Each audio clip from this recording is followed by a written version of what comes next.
Hi, how you doing, guys? Thought, having taken a summer off from posting videos, that I'd show you around my wood and my new outdoor workshop. So let's go and have a look, and I'll introduce you to some of the kit that I've got and some of the tools. Okay, let's go and have a walk around. So I took this wood on back in February this year, February 2012. It's under an arrangement with the Welsh Forestry Commission, where I'm actually restoring some old redundant hazel on part of the 16-acre wood as part of a scheme to try and reintroduce dormouse. So I do that for free, and in return the Forestry Commission let me use the wood, and they've allowed me to set up this workshop.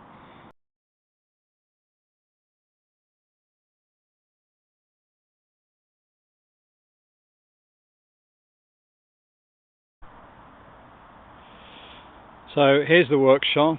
It's set in a clearing that we cleared about 3 months ago, and during the last 3 months, when I've had spare time, we've been in and we've slowly built up the kit and caboodle that we have here. So let's walk through and have a look. And the first and most obvious piece of kit is the pole lathe. And this pole lathe uses a traditional pole rather than a treadle. The pole's made out of rowan, and it's very flexible, and as you can see, actually, if I get a bit closer, since we set this up at the end of August, you can see that the rowan is actually sprouting. It hasn't taken root yet, but it might well do, and the only other tree that I know that will do this is willow. So come next spring, summer, we could actually have a living pole lathe pole. And here's the lathe. Got a treadle made out of a nice wishbone piece of hazel with a couple of footboards across it and connected to a footplate. And the lathe actually is straddling two older trees, and it's actually fixed to the older trees using clamps. So none of the setup here in this wood actually has any fixings directly into the tree, so that I can vacate this site, and anybody that comes along to fell these trees doesn't have to worry about nails or screws in the trees, and therefore making it a lot safer for people who come along with chainsaws.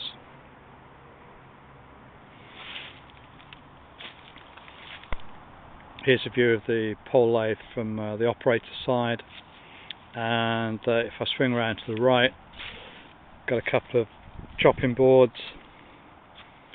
Basically these were part of some Forestry Commission windfall cuts, and I managed to scrounge a couple of these logs. They're actually larch, so I buried them a few inches into the ground and put some support stakes on. So a lot of the chopping work can go on with that. And then over to the right here, we've got a fairly large construction, which is it's a combination of several things actually. So it's primarily a cleaving brake, but it also functions as a sawhorse. So I've got two forks, one at either end, and that actually functions very well as a sawhorse, and it's just over 3 foot off the ground, so it's a very comfortable height. And then panning around, what will be a bit of a log store, but at the moment it's a mess, so that needs to be cleared away, and we're going to put some frames across to be able to store all that wood up off the ground. Up here, just up the slope a little bit, We've got a vertical drilling jig. This is fixed to the tree using U-shaped straps, and the function of this basically is to be able to, using pins and wedges, put any piece of roundwood in and wedge it so that you can drill it very easily.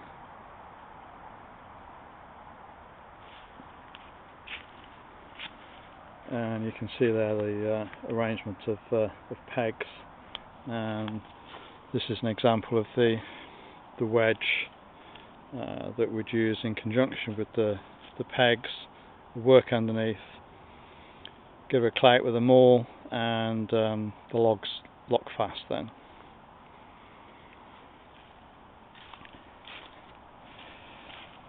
Here's my trusty Frey Bentos stove. Works very well in this environment, where not so much now because it's very damp, but in drier days I have to be very careful about fire in this wood. So this is a great little safe way of keeping the kettle boiling. Over here then on the left is the in situ shave horse.